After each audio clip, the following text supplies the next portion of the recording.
What did the drivers and a couple of the team principals drive to the track in Portimao? I can tell you in just a moment.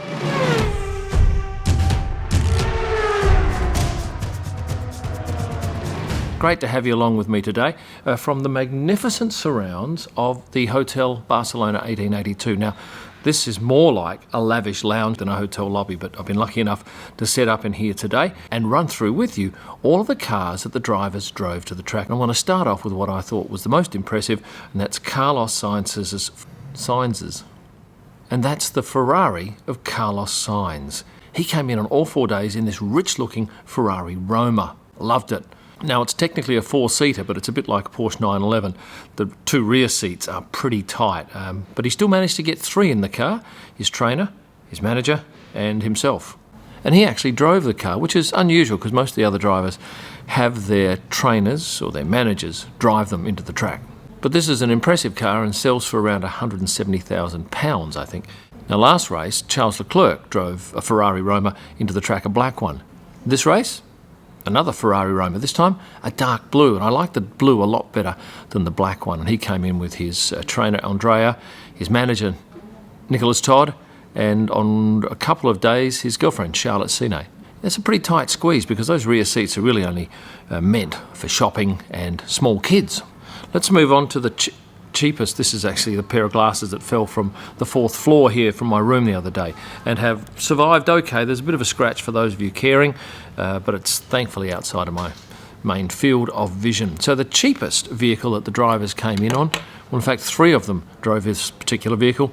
There was a scooter. This is Fernando Alonso coming in with Alberto Fernandez, one of his crew, and they are riding Pure scooters. Now, some of you already know that Pure is the brand of scooter set up by Lando Norris's dad. And of course, Fernando was driving that one there, which may be some good publicity value for Lando's dad. And his teammate Esteban Ocon, well, he came in on foot. Now, Fernando and I'm pretty sure Esteban both stayed in motorhomes down the far end of the track. And as such, they had about an 800-metre journey from the motorhome to the swipe gates. There were two other drivers who came in on scooters. One was Nikita Mazepin, and he would just roar past us, and most of the times we just missed him, except one time here I got this shot, and I wish I'd been a little bit better prepared because behind him he had a convoy of two, being his trainer and a third person, I can't tell you who it was, but they were coming in on motor scooters while Nikita was on an electric scooter. And the third driver to scooter in was Valtteri Bottas, came in one day. Only one day with his girlfriend Tiffany Cromwell on the back. No, he was on the back steering and Tiffany was in front. On the other days he came in on foot because he too, like Lewis Hamilton, was staying at the far end motorhome roped off area.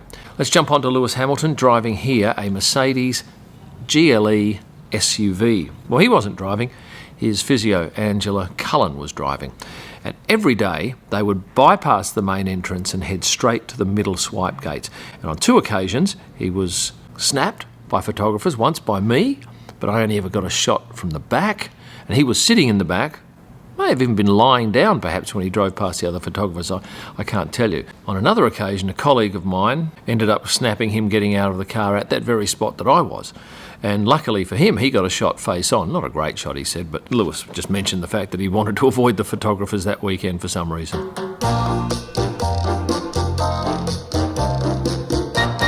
If your cabin luggage is quite weighty, sometimes, and I must admit I've only ever had it happen once, where the airline staff member says, hey, that's too heavy, walk away and do some repacking.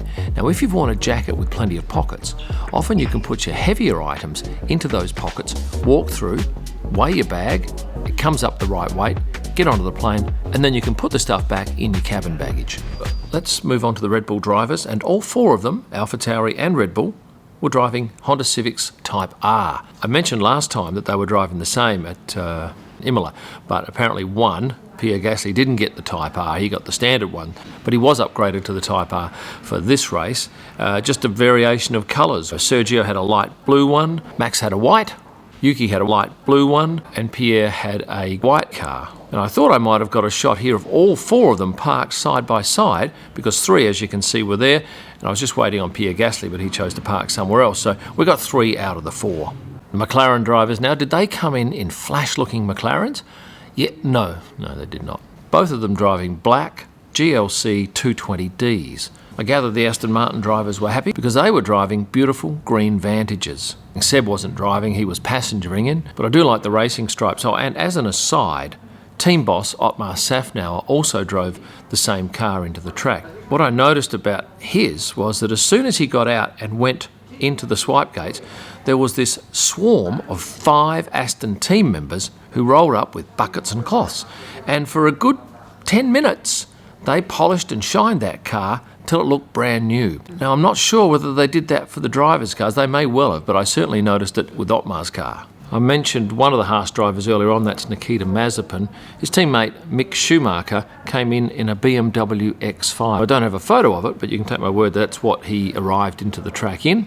And that leaves us with 4 left to go, starting with Kimi Raikkonen. He drove in this red Alfa Romeo Giulia, and like Lewis, he wasn't dropped at the main gate. Mark took him right down to the middle gate, which actually meant he had a shorter walk to the team hospitality suite, whereas Lewis would have had a longer walk back down to the top of the paddock where essentially we were just outside the swipe gates. Let's just take a quick time out and give you an opportunity to hit the like button on this video, and the subscribe too if you'd like to subscribe. We are very close to 100,000 subscribers, and if you'd like to be notified when new videos are put up, simply smash the notification button.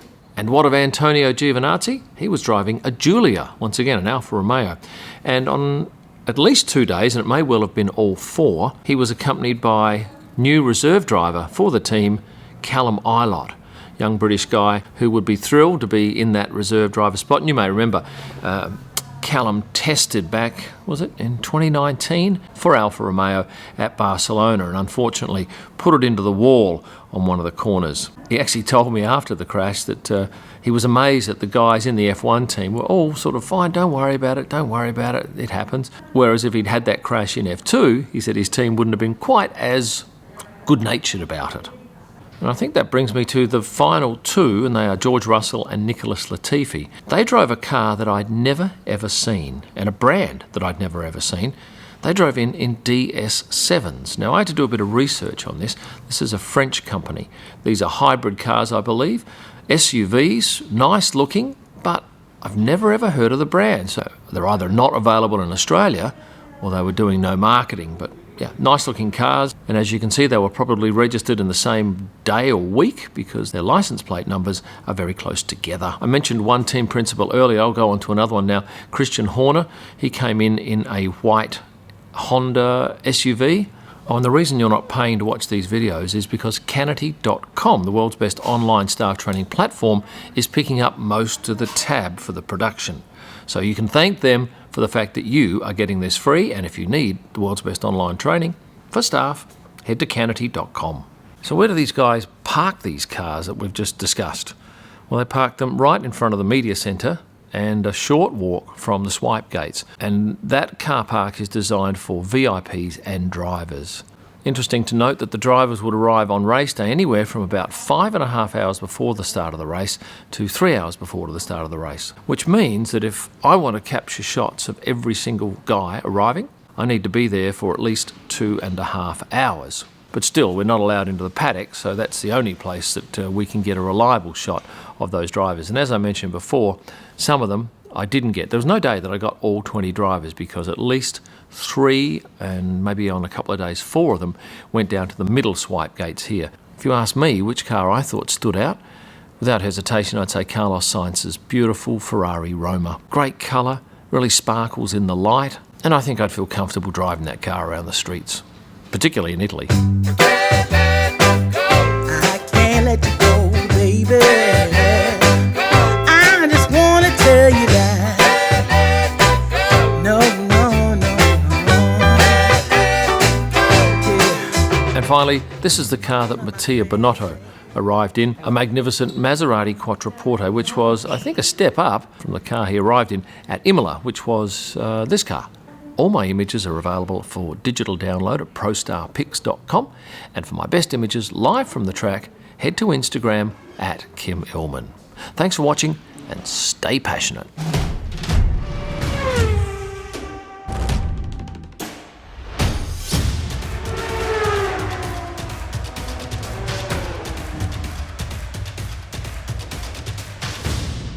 And briefly, for those people who want to see where I'm actually shooting this video and how I'm set up, this is what we've got here.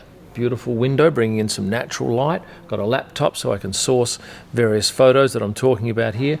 Got a mobile phone for just having a mobile phone, some glasses, and as you can see, it is a really beautiful venue.